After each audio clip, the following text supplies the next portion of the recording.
Informasi dari pihak kepolisian dan informasi dari Front Pembela Islam. Informasi dari pihak kepolisian mengatakan bahwa mereka sedang membuntuti, mengikuti iring-iringan dari mobil yang dikendarai oleh Habib Rizik Syihab dan para pengawalnya. Dan kemudian terjadi tembakan-tembakan. Dan mereka kemudian menembak balik, 6 orang meninggal.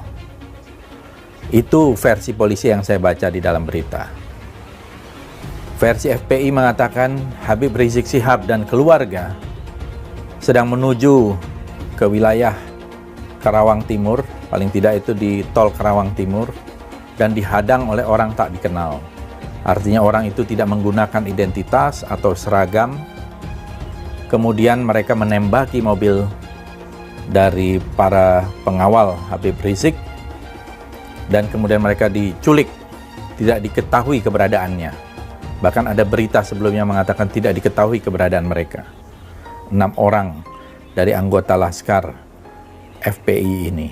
Kemudian kita ketahui juga dalam rilis yang saya baca bahwa Habib Rizik bersama keluarga dekat, keluarga inti, hendak melakukan pengajian terbatas bersama keluarga inti. Dua informasi ini kalau kita lihat merupakan informasi yang saling bertolak belakang. Pertama, saya ingin menanggapi bahwa bagaimanapun peristiwa apapun, apalagi dalam sebuah peristiwa yang tidak ada kaitannya dengan terorisme, tidak ada kaitannya dengan separatisme, tidak boleh ada darah yang tumpah. Karena konstitusi kita mengatakan melindungi segenap tumpah darah Indonesia. Habib Rizik dan para pengikutnya adalah warga negara Indonesia, warga yang terhormat. Saya kira di sini bisa diselidiki, bisa terjadi abuse of power, kesewenang-wenangan melebihi dari apa yang dilakukan. Karena senjata itu ada aturannya, bagaimana menembak dan seterusnya. Saya yakin bahwa Habib Rizik dan para pendukung Habib Rizik adalah orang-orang warga Muslim di Indonesia yang cinta damai, cinta kepada tanah air, cinta kepada bangsa ini. Tidak akan menggunakan kekerasan, tidak akan menggunakan senjata. Dan senjatanya dari mana? Oleh karena itu, menurut saya, peristiwa ini harus segera diselidiki. Kalau perlu oleh sebuah tim yang independen, tim gabungan pencari fakta yang independen, sehingga betul-betul terungkap siapa yang melakukan kesalahan. Saya bersaksi bahwa Habib Rizik adalah orang yang baik, orang yang banyak pengikutnya, dan saya yakin beliau cinta kepada tanah air. Tetapi belakangan ini dengan kedatangan beliau yang mendapatkan sambutan dari lautan manusia, kelihatannya ada yang merasa terganggu. Bahkan ada 2 Kapolda yang dicopot dan 2 Kapolres yang juga dicopot. Kenapa Habib Rizik harus dijadikan momok, harus dijadikan musuh dari aparat keamanan kita, dari pemerintah kita? Ada apa? Saya melihat Habib Rizik dicintai oleh banyak orang. Tidak mungkin ada yang menjemput datang bersusah payah ke bandara sebanyak itu. Lautan manusia, ratusan ribu bahkan jutaan. Tidak mungkin orang mendatangi Habib Rizik ketika di Mekah. Para jamaah umroh, para jamaah haji datang ke rumah beliau hampir setiap hari, ratusan orang. Dan juga didukung oleh ulama-ulama yang ada di Saudi dan juga di Timur Tengah. Ada apa dengan aparat penegak hukum kita? Kenapa berusaha mencari-cari kesalahan? Soal kerumunan, sudah jelas ada aturannya, sudah ada denda yang dibayarkan 50 juta.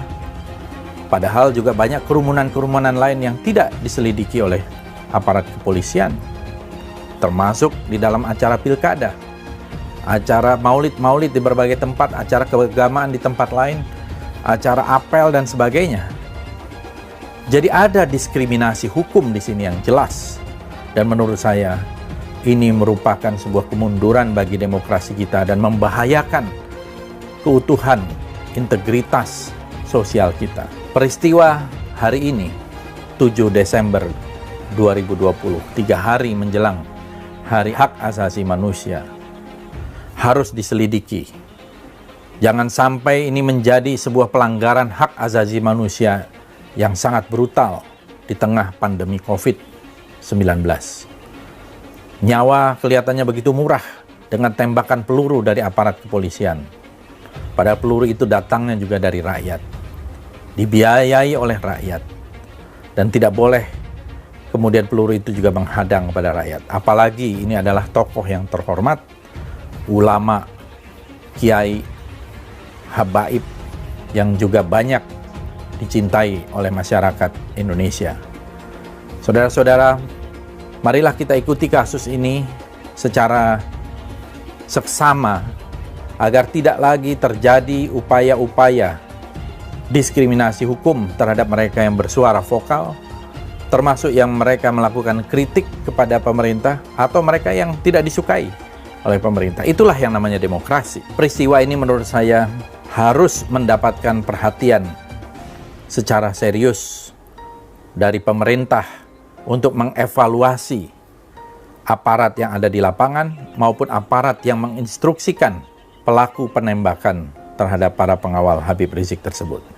Apakah ini sudah sesuai dengan SOP, Standard Operating Procedure yang ada, ataukah ini inisiatif dari oknum-oknum tertentu untuk membuntuti rakyat sipil, tokoh sipil kemana-mana tanpa melalui sebuah prosedur yang tepat, yang benar.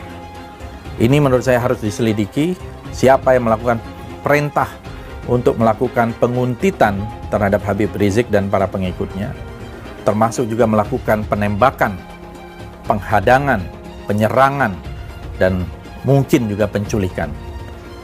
Ini merupakan satu tindakan yang sangat serius ya terhadap tokoh umat ya kepada Habib Rizik Syihab dan para pendukungnya, dan saya kira ini sangat membahayakan integritas sosial kita.